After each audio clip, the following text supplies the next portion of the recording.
Hey, how's everybody doing this evening? Welcome to Casey's Ammo Bench. I didn't get much time to go out shooting this weekend. I've been working on a essay for college, and luckily something came in today.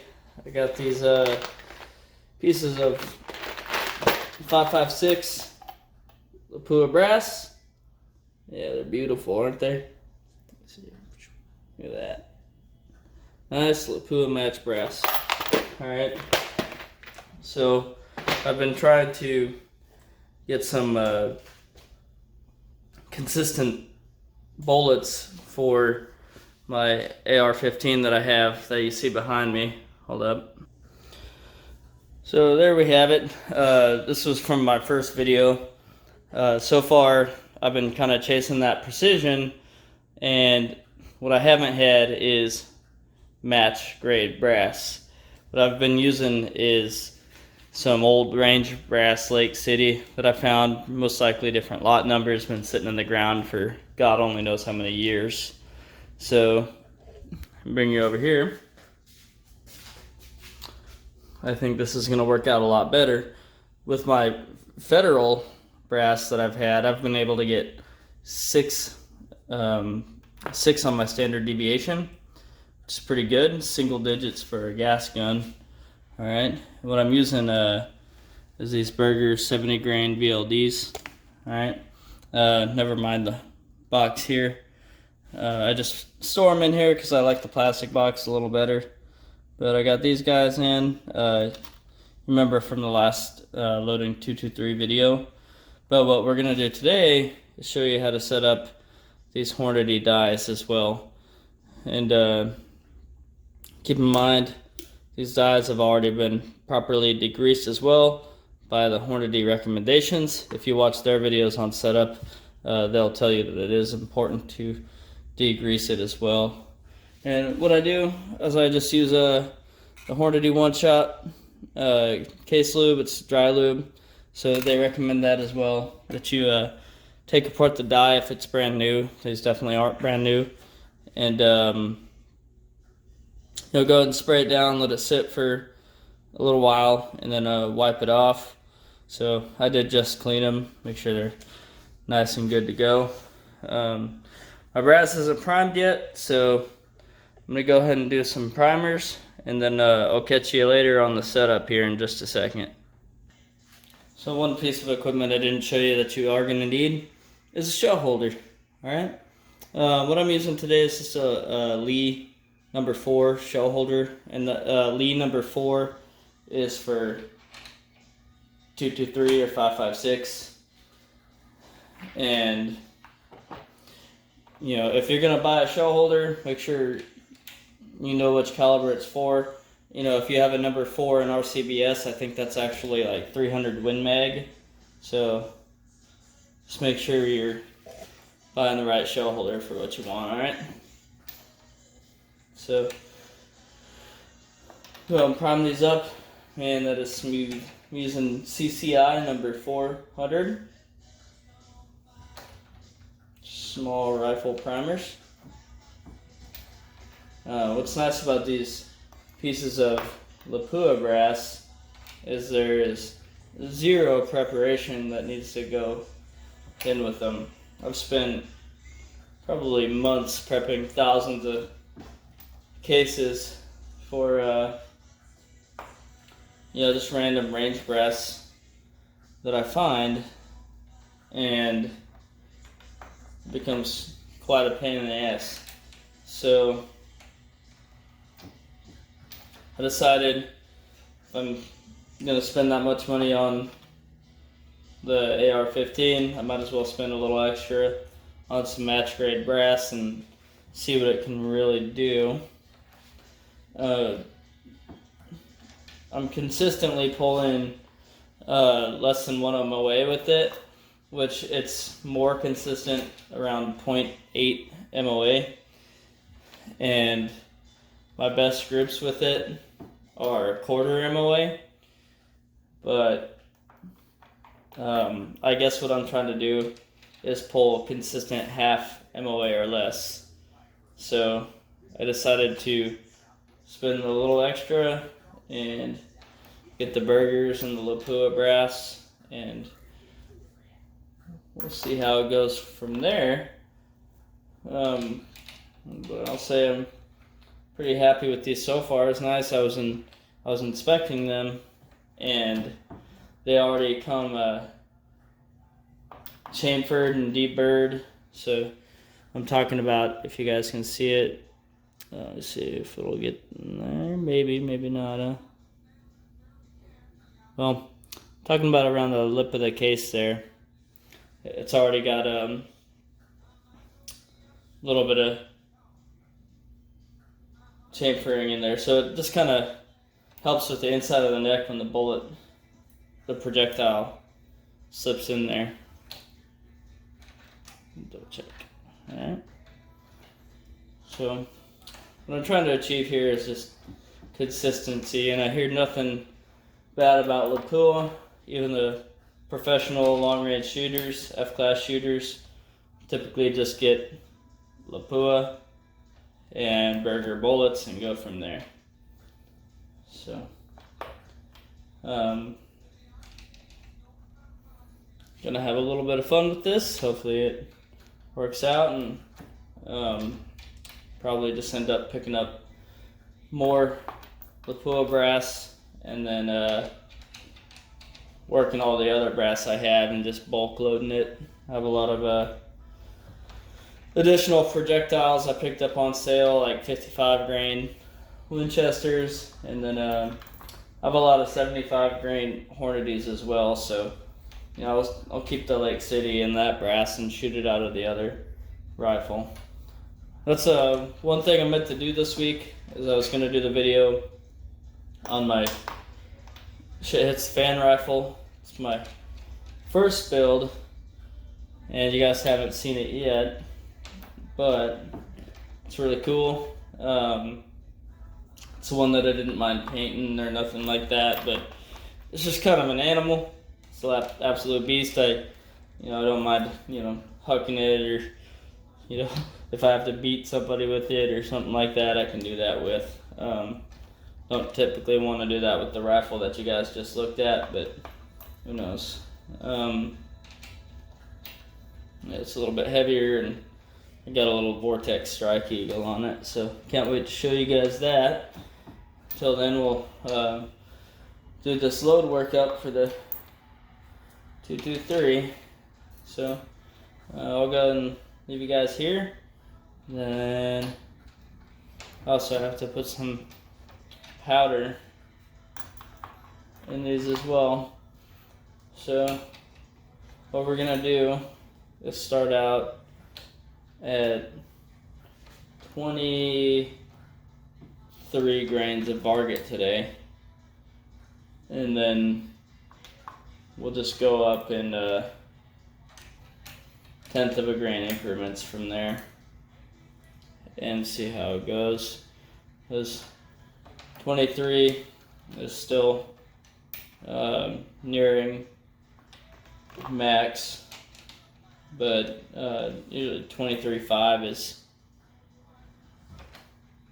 max for these, but that's what I'm going to do, 1/10 of a grain increments. So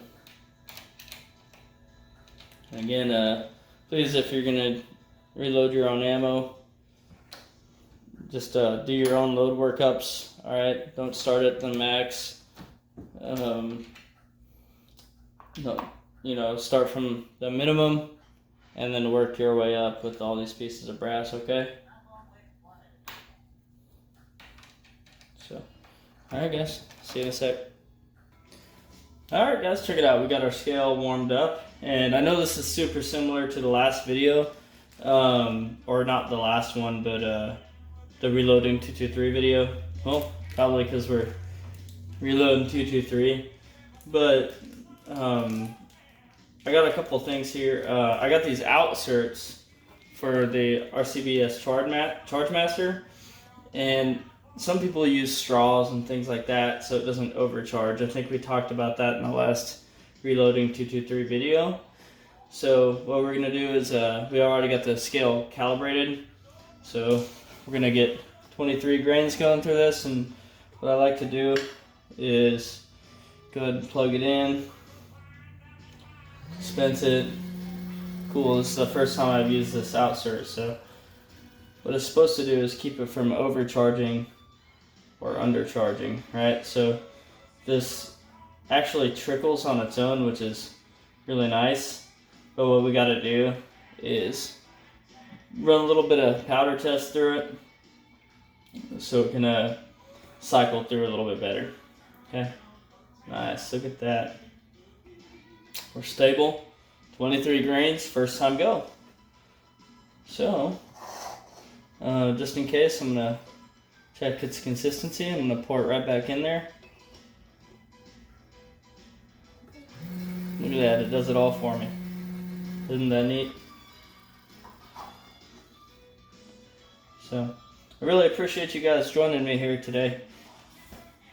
Look at that, it looks really good. And if you guys want to keep viewing more content, please go ahead and like and subscribe. It's really nice of you guys, and I really appreciate it. I'm trying to get this channel monetized, not just for money purposes, but to bring you guys better and better content, upgrade the cameras, things like that, and get reviews that you guys want to see on here. Okay. So I'm gonna go ahead and pause the camera here. It's working out really well. I do love this already. Comes with 3 outserts. I think that these are 4 different types of like presses or stems that come out. This is the medium sized one that fit this tube. The smallest one won't fit over the tube, and the larger one is a little bit too loose. So I don't know too much about these yet. If you guys want to comment below, let me know exactly what these are used for. Maybe I can, I can't fit them over the tubes, or at least I don't think I can. But go ahead and let me know what they're actually used for. Maybe different types of powder dispensers or not. So I'm gonna go ahead and get these loaded up, and you guys just sit tight. Alright guys, we're over here. We made it to the rock chucker. It means we got all our powder in. Alright, now we're gonna go ahead and set up the Hornady 223 dies. They're the Hornady Custom dies. Okay. As you guys know, I'm still waiting on my Redding dies. It's been 10 months. So first thing we're going to do is go ahead and get the shell holder in there. It's the same shell holder that I was using on the Lee. What I have right here is a empty piece of brass, same one that I've got all the powder in over there, but it's empty. So now that we got our shell holder in, we're going to go ahead and our piece of brass. I'm going to go ahead and just kind of start this out. But this is how you do it. So just kind of get it started there. Kind of get it fully cammed. And what we're doing is we're kind of what Hornady likes to call this two-fingered approach here. Try not to get in the way there. So we started to feel is a little bit of pressure, right? We started to feel pressure because we are making contact with the crimping section of our die with a piece of brass. Okay? Now, for me, I don't want any crimps on here. So what I'm going to do is back the die out. See if I can get a little better there. So I'm going to back the die out approximately a quarter turn to a full turn. And what I like to do is I put a little mark on the die. That way I know how far I'm turning it, because I don't have that fancy die set yet. Sorry, not the camera. Okay, hopefully you guys can see that okay. So I don't want to crimp. They said a quarter turn to a full turn. So I'm going to do is 1 full turn, because I just absolutely don't want to crimp. And then I'm going to start tightening my lock ring down for moving. Okay, good to go. So got a little piece of the projectile started in here. So we're going to start adjusting the seating depth using the top adjustment knob right there. Okay.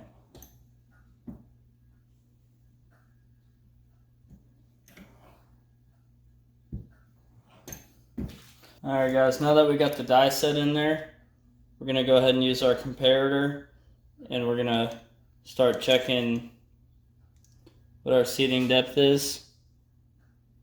So we're at 2.0895. What we're looking for is 1.90 inches. Okay, so we're going to keep adjusting it down. We got kind of a long ways to go.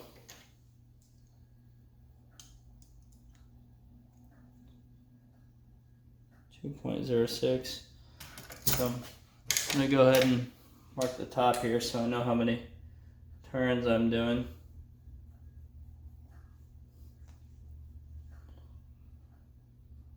One, two,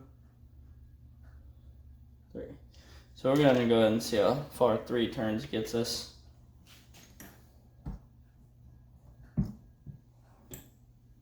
That is much further.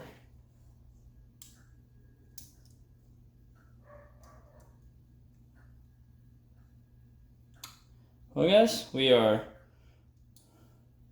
right on the money. Look at that. 1.90. So we're gonna go ahead and stick with it right there. And what I want to show you is this little bit of dry neck lube by Highline Precision. I'm gonna grab some Q-tips, or a Q-tip, and I'm gonna lightly just put a little bit on the Q-tip there, kind of dab it off back in the bottle, and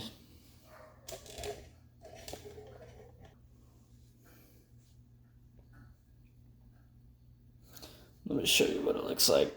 It's a little graphite neck lube. Okay, you just twirl it around in there.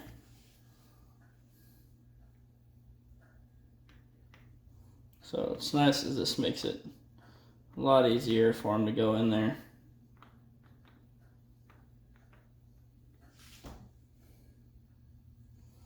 Now that that's in there, I'm gonna go ahead and start seating some bullets, and we'll see where we're at.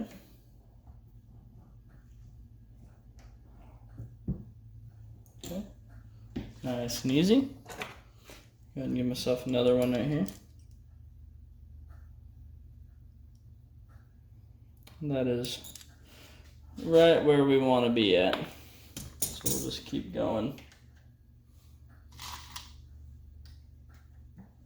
And, you know, I appreciate you guys for tuning into this video. I really wanted to get out there and do some shooting, but couldn't make it out.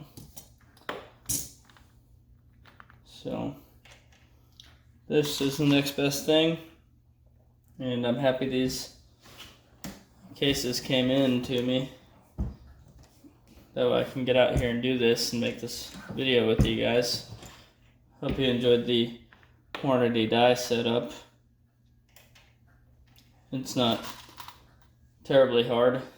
There's a lot of videos on YouTube by Hornady on how to set it up. So if I was confusing in any part of this, just run on over to Hornady's videos, and it's an exact video of how to set it up. So it's good. And again, as always, thank you guys. I really appreciate it. Take care now.